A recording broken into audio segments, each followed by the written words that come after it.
Today we're looking at the top 20 most valuable Christmas cards of the rich and famous.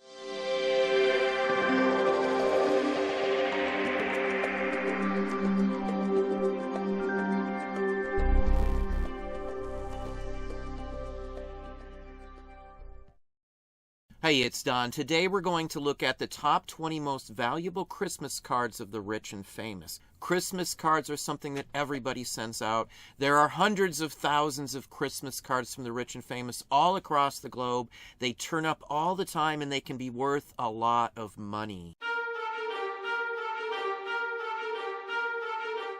Now, most of the Christmas cards we're going to show you have been sent out in mass quantity. Most of the time they are autographed by the famous person who mailed them out as well. If you were important enough to make their list to get a Christmas card, chances are they hand-signed it to you. Right here is a Rosalind and Jimmy Carter Christmas card from the White House. It has the official seal at the top. Someone has included a postcard of them from the same time frame just to give you a reference to it as well. Having the autograph on an official Christmas card really adds to the value as well. Thousands of these were sent out each and every year a president was in office, and they always garner some decent value. Christmas cards from royalty are a whole nother area as well. This is Queen Elizabeth II as well as her husband Philip on a card from 1955. With the Queen's passing, the value has greatly increased. As you can see, this one sold for well over $3,000. Musicians as well sent out Christmas cards by the thousands every single year. This is an early Christmas card from Pink Floyd, and you can tell the age on the Christmas card as well because it actually is stamped The Pink Floyd, something they stopped using later on in their career. Very scarce to find all of their signatures on a card like this. Would have been sent out again by the agent. And this one sold for almost $3,000 US. Movie studio cards are extremely hot. Walt Disney is probably one of the most sought-after Christmas cards out there, and many of theirs will always be in the top 20 Christmas cards. This is an extremely early one from 1932-33, used by Walt Disney Studios. In some cases, these may have even been signed by Walt himself. This is the Silly Symphonies era, and it has the characters on it as well. It sold for over $2,000. Disney also created them for some of the movies, very specific ones tied to the staff that the staff would have sent out. And this is one from Pinocchio right here. Very nice early one. It sold for $286. Here's yet another one from Walt Disney Studios from 1949. Every year, Disney made multiple different versions. This one folds out to a 1950 calendar, so you could actually hang on to this one and mount it on the wall. This one went for $200. Now here's a very nice one by an artist. This artist is actually tied to Walt Disney as well.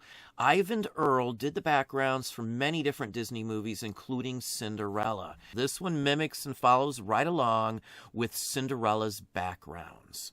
That is why this lot here sold for $355. Now, Christmas cards turn up all over the place. Most people have some old Christmas cards sitting around in a box in the attic or somewhere. Sometimes you'll turn up some with extremely odd autographs on them. And this one is from Alfonso Capone, Al Capone. It's very rare to find his autograph on anything, let alone a Christmas card. His name is actually printed along with the rest of the wording on the card itself. And as you can see, it sold for $1,500. Here's a very nice one from Richard Nixon from San Clemente. This is a very nice signature. It's a printed card as well. This one sold for almost $900. Most politicians, as I said, have signed thousands and thousands and thousands of these throughout their time frame. It does not necessarily have to be an official White House or political Christmas card to carry a value. And here's yet another one from Ronald Reagan from 1982. This is an official White House Christmas card. This is to the staff of Camp David. There are many different versions of many of these Christmas cards designated to very specific people. It is hand-signed as well. This one went for $751. There may have been tens of thousands of Christmas cards sent out by any specific president, so there are tons of them out there. It's not a super scarce item, but they always sell for a lot of money. Here's another one from Jacqueline and John F. Kennedy, signed on the inside, an official White House Christmas card. This one sold for just over $600. Now, artists of every type are highly collected, as are authors and poets, and you will run into them. Many times they just look like a normal Christmas card, but this one is quite unique. Now, this one right here is by Alanka Karaz, a modernist pioneer in lithographs and artwork of the day. Very unique and created by the artists themselves just to give out for Christmas. It's a really interesting, unique piece. It sold for over $300. Royalty of all types carries a value. It doesn't have to be old necessarily to be worth some decent money. This is an official royal Christmas card by the King and Queen of Spain from 2014, and it sold easily for over $300. Now here's an interesting one with Princess Elizabeth and Princess Marguerite. This is a Christmas card when they were both younger. It has the two of them together. Many different versions of royal Christmas cards were sent out over the years. When their position changed, obviously the Christmas cards changed as well. Some of them will be far more valuable than other ones, depending on the time frame of their monarchy. And this one sold for $375. Here's another interesting one from a designer from the 1940s, 50s, and 60s. And this is an Angus McBean Christmas card. Very unique, very different. There's dolls along with mixed people's figures in this photograph. It is quite unique. It is signed on the inside as well. It is a personal card. It is marked as such. Angus Bean sends his greetings for Christmas. And as you can see, it sold for over $300. Now here's a really interesting autograph by John Candy on a Toronto Argus Christmas card. Now if I remember the story on John Candy, he actually was a part owner in the actual team and sent out Christmas cards to all those who supported the team. And this one was hand signed by him. This has a certificate of authenticity as well by JSA. It sold for $250. Here's an interesting lot from a vice president. Spiro Agnew signed these. It's an interesting lot to find them from a vice president all together for his time basically in office. This lot here sold for $225. Even lower level political figures can still garner a decent price depending on how popular and how famous they were, how well known they were.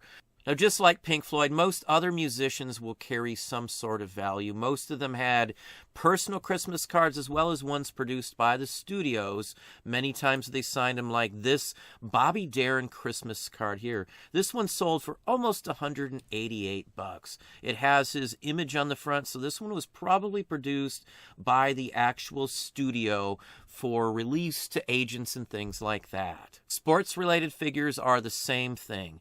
There are tons of them out there, and a large majority of them carry a great value.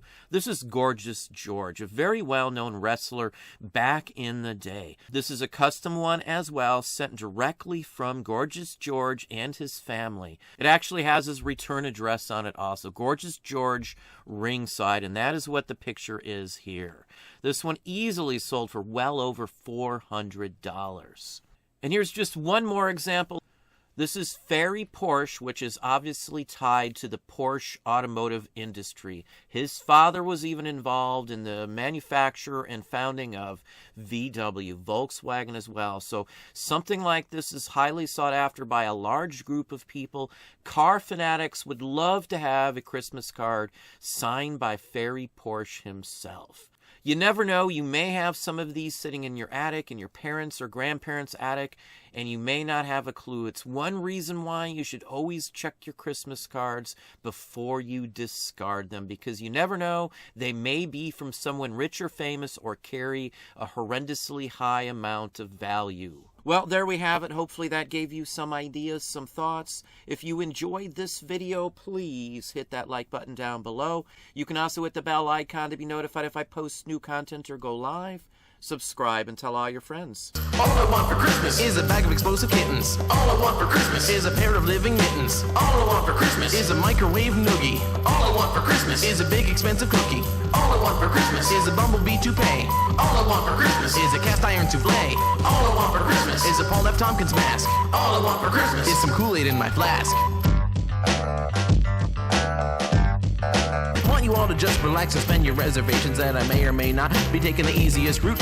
I'm saying unlikely words following all I want for Christmas, and I'd like you all to please accept that that's what this song's about. All I want for Christmas is a razor burn parade. All I want for Christmas is a glass of melonade. All I want for Christmas is a regional dialect. All I want for Christmas is a lycanthrope architect. All I want for Christmas is a healthcare public option. All I want for Christmas is to have some earlobe work done. All I want for Christmas is an iPod taste. All I want for Christmas is the entire Carinian race.